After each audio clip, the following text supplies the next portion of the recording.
Good afternoon, Raven County. It's Roger Glenn with POS Realty, coming to you with another of our series of sort of the story of Raven County through its organizations and its people.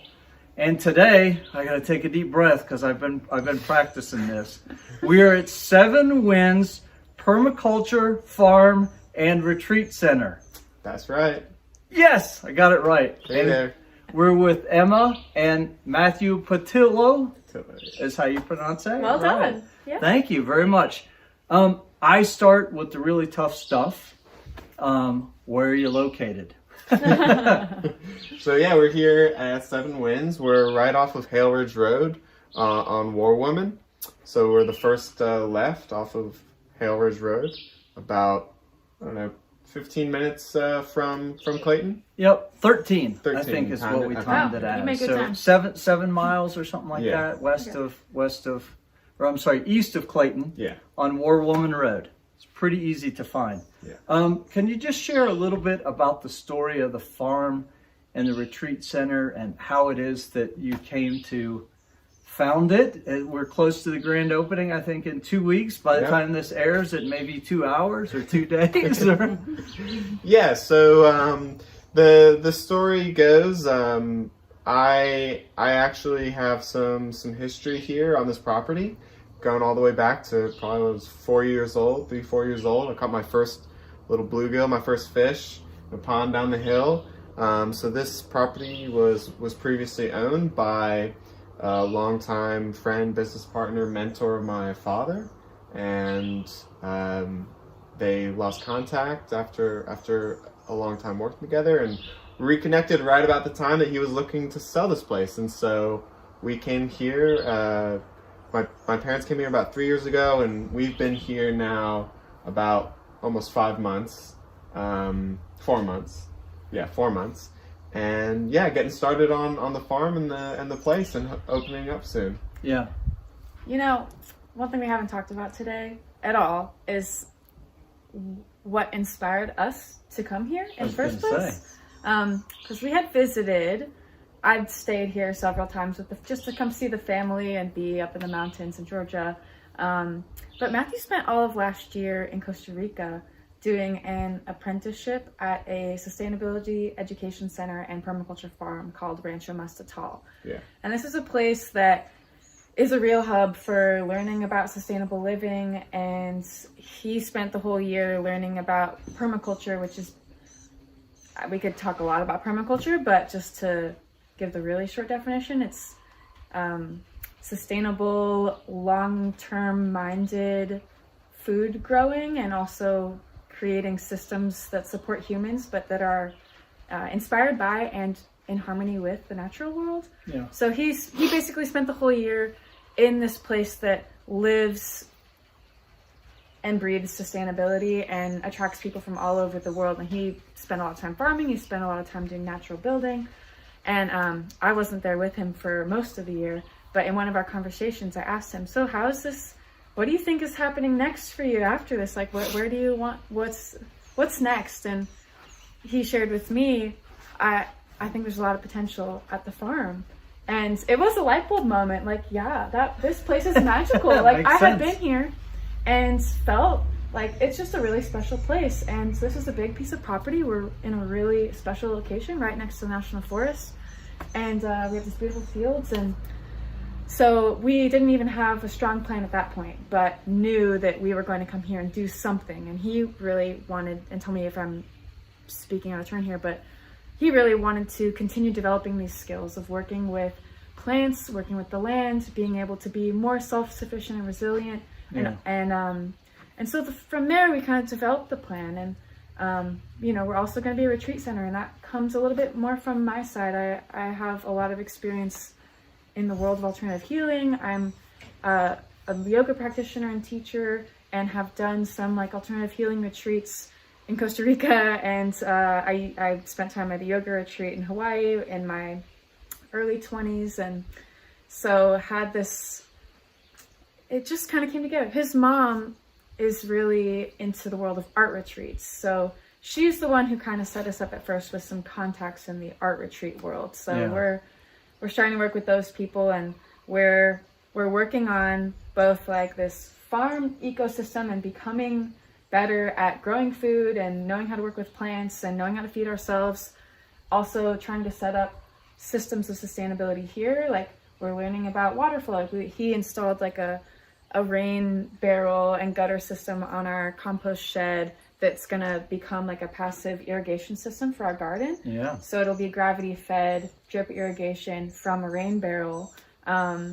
And we have all kinds of ideas for things we want to do here, but and if I'm going too much, just stop me or shoot in. So a big part of the vision is having people out who want to participate in a retreat or maybe, classes and things of that nature. And so they get to enjoy, one of the many venues that we have in Raven County that's just beautiful. It's quiet. It's adjacent to Forestry Service. You got the land, that kind of stuff. And while enjoying themselves and maybe doing some yoga and some music and some campfires and that kind of stuff, though, learn to take some of these skills and use them, whether it's a hobby farm or just, half acre little place, right, to do. Yeah. So what kind of events do you envision kind of having over the course of time? Yeah, I think, like Emma was saying, my experience last year apprenticing at that education center, it really kind of changed my perspective on how we can be learning and living and being just in a better way, more consistently. Like we want to be a retreat center, and so inherent in the name, retreat, like retreating from the hustle and bustle of modern life. Yeah. But also then kind of flipping the script to, the way that we want to create a life here becoming more the norm. So that, what you come here to retreat to, you can take a piece back and integrate with your life. So for the different kinds of events, like Emma was saying, getting started with art retreats, we're planning some yoga retreats, wanting to do weekend and also week-long, potentially longer events like that, but also day workshops and day events that are more on the educational side of permaculture design and practice, of natural gardening and natural farming techniques, natural building and woodworking. So kind of all these different skills that are really useful and also very health giving, like health providing to your body, to your soul, so that you can come here, learn about it, be in it and surrounded by it, and take a piece of that with you home, and hopefully improve your life in some small way. Yeah, absolutely. And we kind of talked about with Raven County it is actually the official farm to table capital of Georgia. A lot of people think that was just a marketing, but it's actually the official. So keep that in mind. The government has said, so declare. We must listen. But just being a great kind of environment because of so many of the sort of complementary businesses and just the culture and this cooperative, attitude that we have. So what's going on at the grand opening and what do folks have to look forward to? No pressure to get this out there before. So we're going to be doing just a kind of brief introduction and tour for anyone that comes out, just show them the space, what we're working on, what we're doing. And then we're going to do a little garden work party. So this is a tradition or a practice from my time in Costa Rica that, the idea is basically that work is supposed to be fun. The things that we do that sometimes feel like drudgery, when we get together, we can do them a lot quicker, a lot more efficiently, and have a lot more fun doing it. So we're going to have a little garden work party where we just get our hands, it's going to be relaxed, it's going to be just a lot of fun, but we're going to get our hands dirty, maybe plant a few plants, maybe do a little bit of weeding, maybe prepare a new garden bed, just get people's hands in the dirt. It's a really good feeling to get your hands dirty. Teach a skill. And, work together and get that communal feeling of we all just did something together, and that's a great thing to do. And then we're going to have a fresh, homemade, delicious farm-to-table lunch. So we'll be hopefully featuring some stuff from our garden as well as some other local farmers and regional producers. We're also really into supporting heirloom varieties of foods, increasing the genetic diversity of foods. maintaining that diversity of foods. So we'll be featuring a lot of cool foods at that lunch. And you get like an English and a science lesson, I have learned from hanging out with you. I've got 5 or 6 words that I had to write down. I'm gonna look that up later. Okay. What about, we talked about this before, people looking for activities for kids or even seniors, right? Is this a place that you can have sort of a multi-generational group come to and feel comfortable and have a good time and all that stuff? Yeah, absolutely.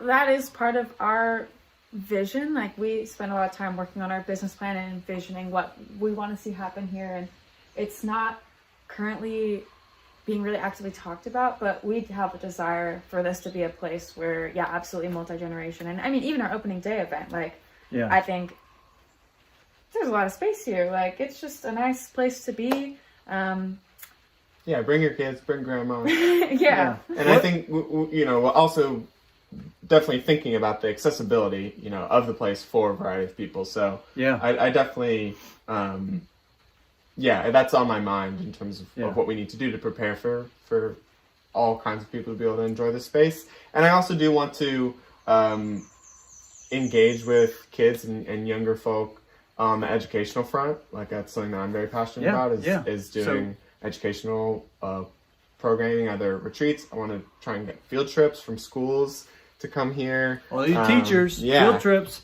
ding, ding, ding. And, then a relaxing retreat just for the teachers, there's all kinds of things to do. But that's another passion of mine is education and, really trying to engage with kids and teach skills at a young age.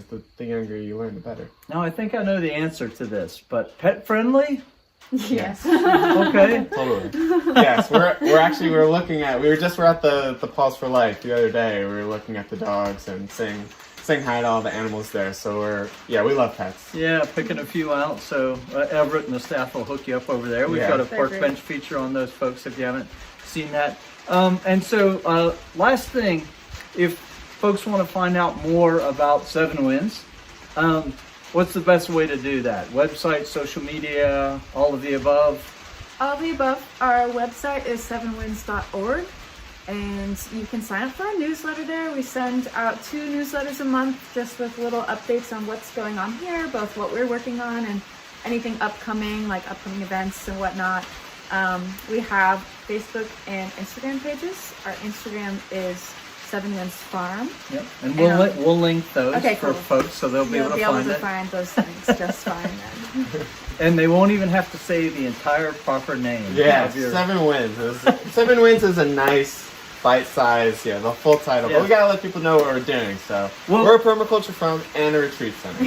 This is an alibi, but what is Seven Winds? What's the significance of that? Yeah, so it's an interesting history that honestly I still don't have the full story on, but that for the previous owner, my dad's longtime mentor I was mentioning, Chip, he named it Seven Winds, and so there's relation to Native American spirituality and the concept of the 4 directions, the sky above, the earth below, and the soul within. So the Seven Winds has relation there. It's also just extremely windy here, so it's aptly named. We're getting winds from I would say all 8 directions, but not the southeast, I guess. So just the 7 there. And we're getting a little spontaneous precipitation. Yeah. You might be here on the metal roof. But, Emma and Matthew, congratulations on, living through your dreams and sort of following your heart in sort of founding this. And I'm sure it'll be a wonderful place for people to come and relax, to unwind, retreat, if you will. The pun intended, will be realized for people. And in the process, to your point, learn a little bit more about sustainable living, harmony with the environment, and taking care of ourselves a little bit better. Yeah. And I'm sure you'll do well. So thanks so much for taking a few minutes to talk to me, and more importantly, all the folks out there that live in or love Raven. Yeah, thank you so much for coming out, and thanks for watching. Yeah, we hope to see you here. All right, with that, we'll say goodbye. We always wave goodbye, and I always say, we'll see you next time, Raven County. See you next time.